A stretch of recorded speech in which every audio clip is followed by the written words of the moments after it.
the words our friend is referring to. Read, remain untouched,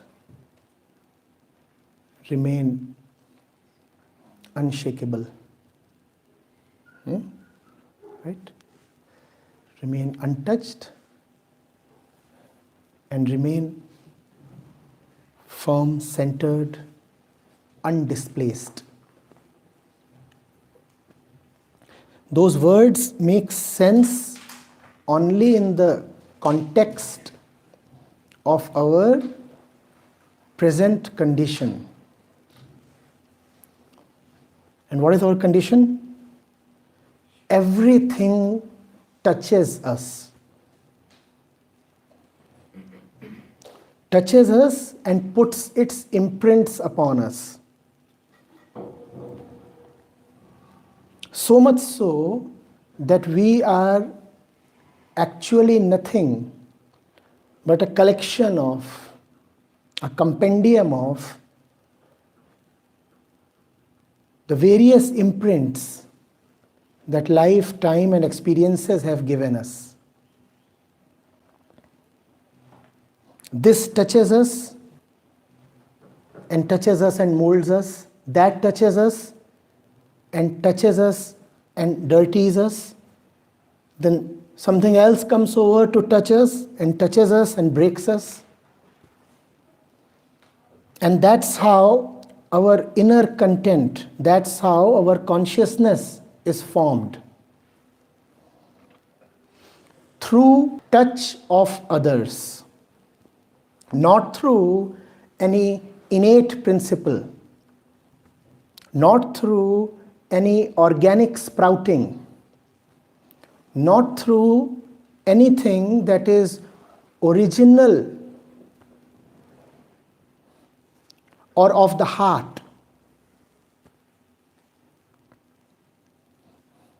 We are just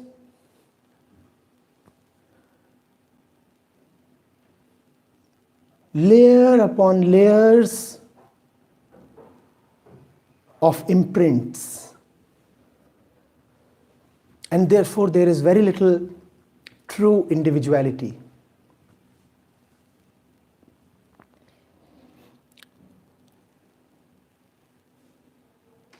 Similarly, we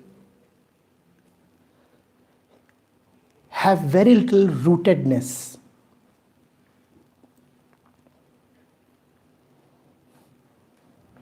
We are like a pale leaf dissociated from the tree.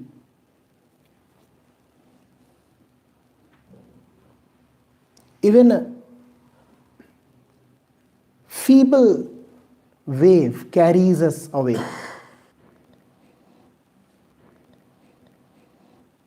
We are at the mercy of the winds,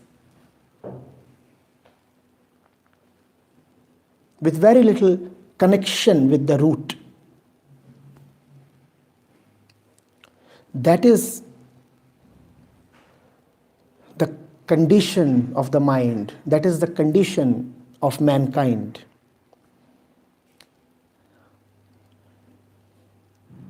And that condition is suffering. That condition is lifelessness.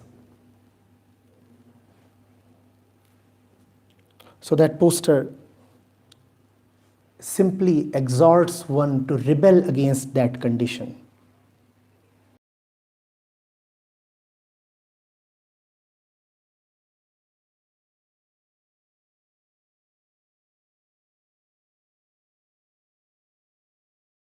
You see, there can be a very good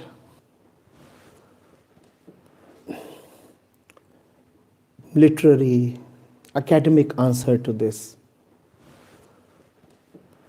One could talk of the various theories of mental conditioning in psychology. One could talk of the various methods of spiritual liberation.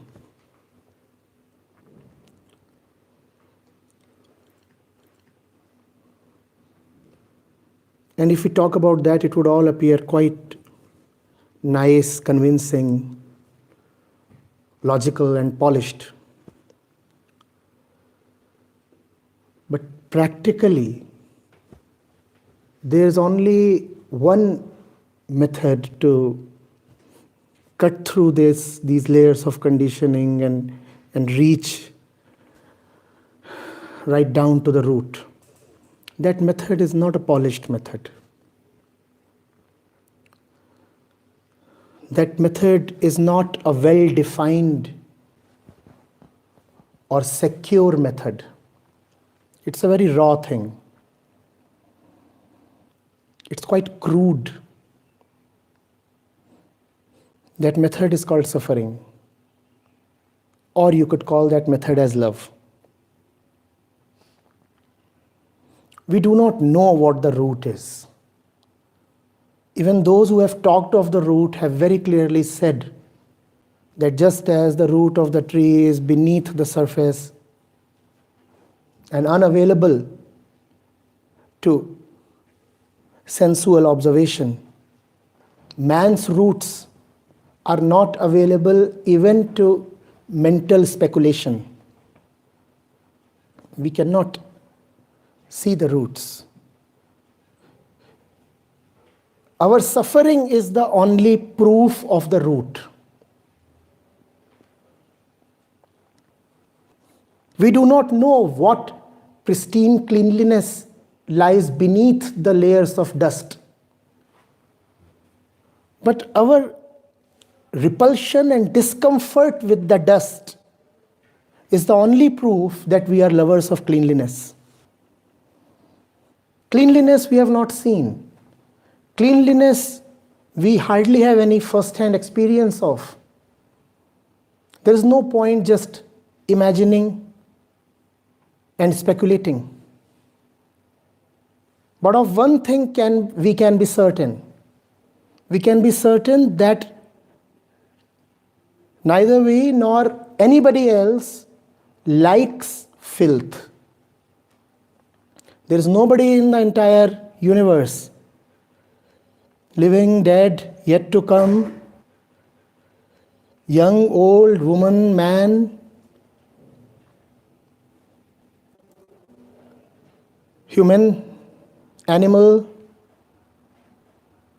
bird, fish, tree, algae, fungus, who likes captivity. It's a universal thing.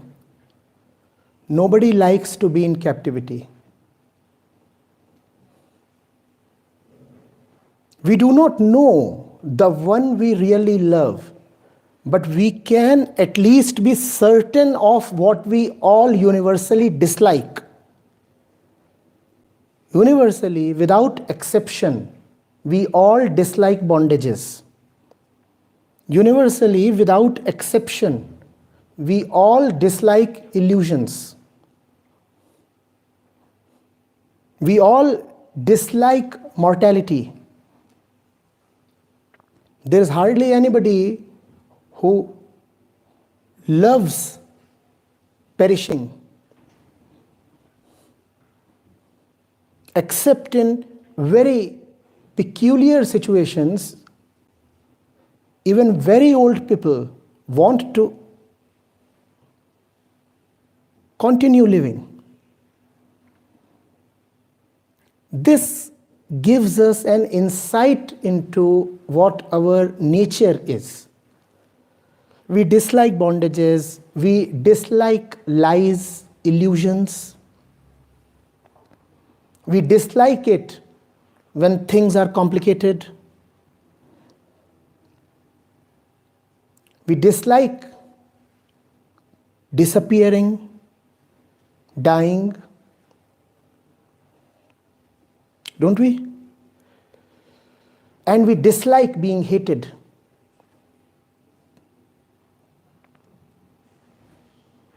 We may not know what we truly like or love, but can't we at least begin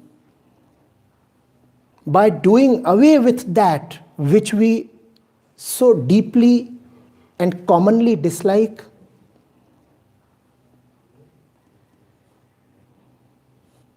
And if you want to get rid of something, you'll have to go close to it. If you want to get rid of illusions, and we all want to be illusion free, don't we? Nobody wants to remain in the dark. We all say, tell me the truth. If you want to get rid of illusions, you'll have to go close to your illusions. And no illusion will ever say, hello sir, I am an illusion. You wanted to go close to illusions? Here I am. Please come close to me. Illusions would always say, well, I am the truth, I am the truth. So if you want to go close to illusions, you must go close to your truths. That's where you would find a lot of illusions. Illusions don't have the guts to declare themselves as illusions. Illusions, by definition, are pretty scared things. They hide their real name. Similarly, we do not like bondages. But no bondage would ever honestly declare itself to be a bondage. Bondages come to us holding the promise of freedom. So we have to go close to that which promises us freedom. And then dispassionately, ruthlessly inquire. This thing is present in my life as a harbinger of freedom. But what is it actually bringing to my life? Is it bringing freedom to me? I'm asking. I don't want to blindly trust. I'm asking.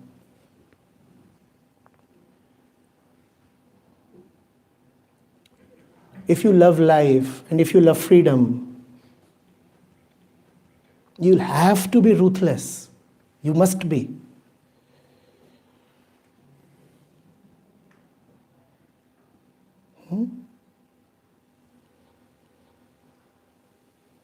Rootless or? Ruthless. We don't have to be rootless. As we live, we already are. So,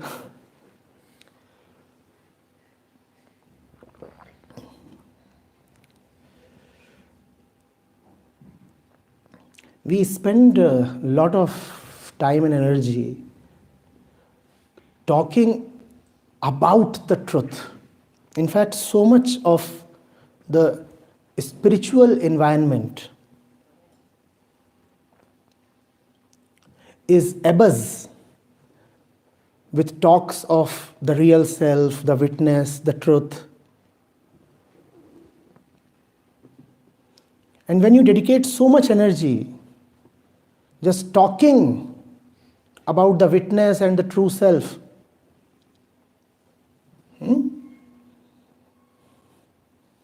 then all the falsenesses smile, because you are left with no energy to go close to the falsenesses and ask and inquire and fight.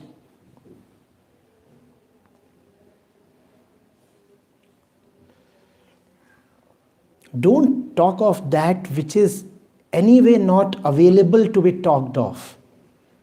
Pure being, pure consciousness.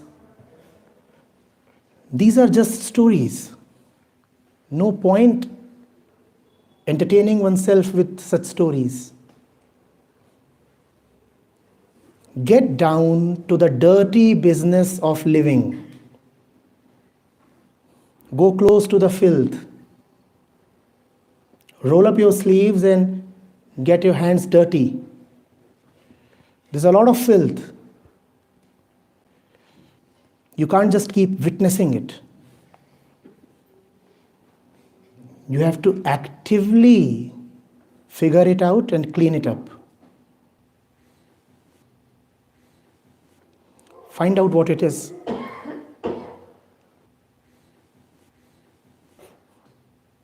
One thing is certain. As we live filth does exist. We'll have to be unanimous about it. As we live, as the condition of mankind is, filth does exist. No point declaring all filth as merely imaginary and such things. If filth is imaginary, then human suffering is also imaginary. And if all suffering is imaginary, what are we doing here? If you are joyful and I am joyful and everybody is all right, then why waste time? Why not go and bark at the dogs? Let's have fun. We are talking because we have a purpose. And we have a purpose because we are suffering. We are suffering, there is filth. We can't just ignore it and live in a fool's paradise and talk of miscellaneous, obscure, unverifiable, wispy things.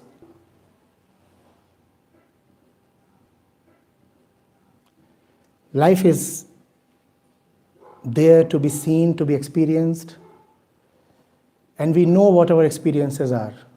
We better be honest about them. We better see how we feel while walking down the road. We better acknowledge how we feel when the bull appears to have a strong inclination towards us. There were a few of them on the Lakshman Jhula this afternoon. And when the bull is in front of you, then the witness seeks cover. Better acknowledge what your actual experiences are, because that's what life is, no? It's not a make-believe thing. You're sitting here and you get a cramp in the calf. Now is the time to see what the contents of consciousness are.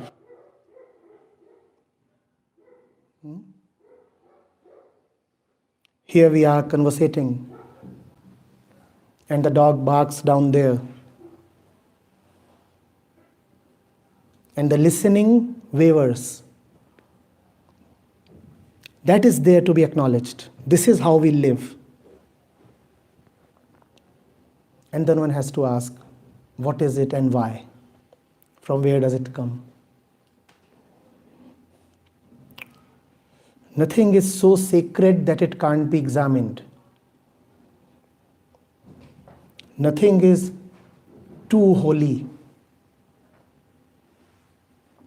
Nothing is beyond investigation.